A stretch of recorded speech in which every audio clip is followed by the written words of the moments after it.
Hi, this is Mike Dirnt with Green Day. I'm in Berlin, and you are listening to Allschools. I'm like a son that was raised without a father. I'm like a mother barely keeping it together. Coffee, man's best friend. The most important thing ever, coffee. So I hope you arrived safe here in Europe, in Berlin. Yeah, our stay's been good. We've seen more nighttime than daytime. Oh, okay, I can imagine. But it's been good, yeah. It's and I still have a bit of jet lag, so I get to kind of walk the halls at night and just watch the city, the lights, yeah. You already performed at CIRCUS HALLIGALLI today, right? We did, yeah. Was it great? CIRCUS HALLIGALLI was crazy. Yeah. It was very crazy. Sabine did a lot of singing of our music, and we got 4 out of 5 right. And then, just made a big mess there. I don't think they were ready for us. Can't wait to see it tonight, to watch it. So a few days ago, you received the Global Icon Award at the EMAs. How did you feel when you got told that you will get this award? I mean, it's a pretty big honor, but yeah, I mean, it's weird. It's awards it's weird. It's like, okay, you got Rock and Roll Hall of Fame, Global Icon. I guess we're done getting awards. So I don't know. There's nothing more over it, right? I think all we care about now is just making great records and playing great shows, and we're looking forward to our shows here. Yeah. So great, me too. So 1 month ago, your new album Revolution Radio has been released. And when did you decide to do this record on your own? I think we decided to do this record on our own after we had been, we had done some demos, and then we had actually just went in just to record and see what kind of sounds we could get on our own in the studio. And after recording like maybe 3 songs, we're like, we can do this ourselves. It sounds great. We don't really need any outside influence.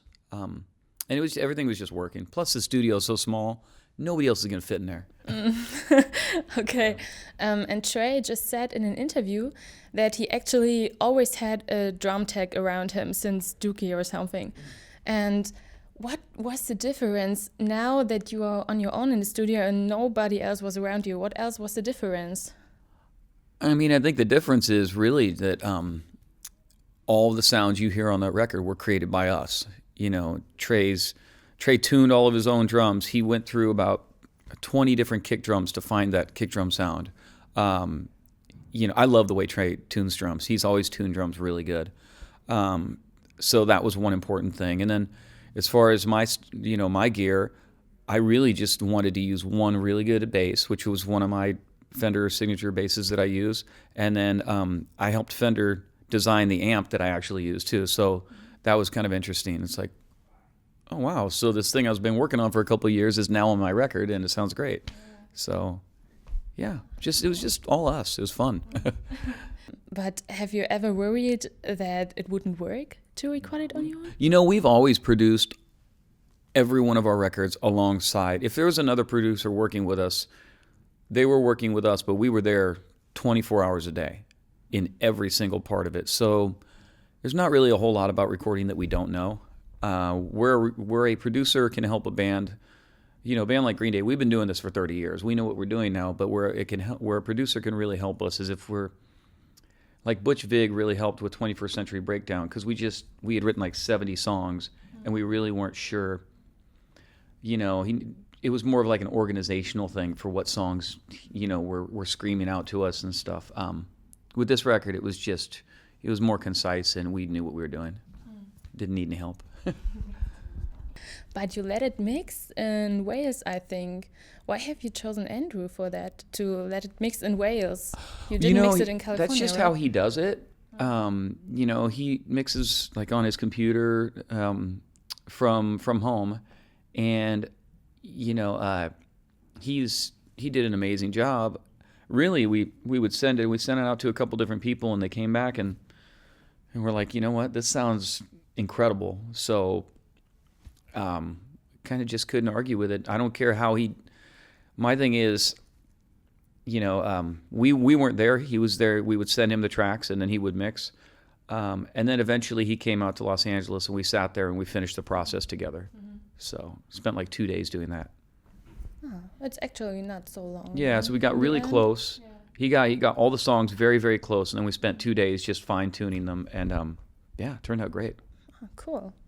And before Revolution Radio, you haven't played in a long time actually as a band because of family and personal issues. And how did it feel for you to get back into the studio and finally to make music again? Well, the studio was fun because that's a creative place. What was even more crazy was getting the whole band together to learn the songs, to play them live. And we just finished a club tour in America. It had clubs anywhere from 1,200 people to 3,000 people, and it was awesome. And everything sounds really good. We're actually playing probably about six songs right now of the new record, and we can't wait to get back and get into more of them. So, but we play from everything on tour too. We play from Dookie. We've been playing songs from Kerplunk to everything in between, even Nimrod, Insomniac. So everything. Yeah. That's great. I love that. I love when bands play even their oldest songs. I love that. This is cool. Please keep doing that. Yeah. No, we love playing our old songs. A lot of bands will go up and they'll only play one record, or they'll play from one main record and then they'll play one or two old songs. But we love playing those old records. It's a chance we get to share them with the crowd, and it's new to us again too. So it's fun. Yeah. So it's actually like the first show again sometimes. Yeah. And actually, I was wondering the last few years, and even when I watched the new video for Still Breathing, if there was ever a point where you didn't know how to go on, or even if to go on with Green Day. Well, there was a point where it was, we had some turbulence in our lives, health issues and things like that, family health issues, and really just sometimes, you got to get through stuff. And the song Still Breathing is about, survival, really. So, and we've, one of the things we took from those experiences in our life, because everybody goes through some tragedy or has to go through some survival times in their life where they have to dig deep in order to become or to get to the other side of it. And that's just part of reflecting that. And, we have a lot of gratitude for where we're at in our career right now and being able to be out there touring and performing. Yeah. Okay. And what does Revolution Radio mean to you personally, the album? To me, Revolution Radio, we used to have a pirate radio station. So I always think of Revolution Radio as freedom, it's kind of like free radio. And for me, radio, the term radio in itself is, when I think of radio, I don't think of just how can I say? I don't think of streaming music stations or anything like that. I actually think of radio, when you're listening to radio, it's whether it's satellite radio or, dial radio. I think of it as a connection to the people that are also listening on the other side. So I know when I hear that song that other people are listening to, and I get a sense of connection to them with that. Yeah, that's true. You get a sense of you're part of a community of people that are listening. Ah, that's right. And actually the last question, it's not about Revolution Radio, but I'm very curious about that. In 2014, actually, Dookie has celebrated its 20th anniversary and American Idiot its 10th anniversary. And I was wondering why you haven't celebrated that. Well, it's I think after a while you want to stop counting your birthdays. Okay. But the crazy thing is, 2017 next year we're gonna we'll have been a band for 30 years. It's I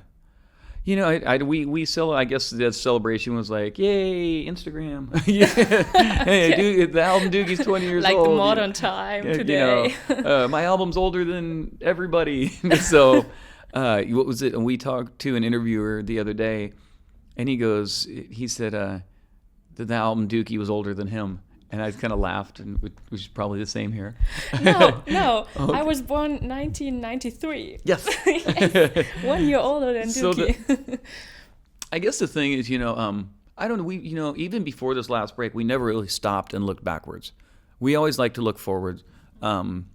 Leaving a big body of creative work in our lifetime is really important to us, and making sure it's all really good music for the future is important, because that's really going to be our legacy.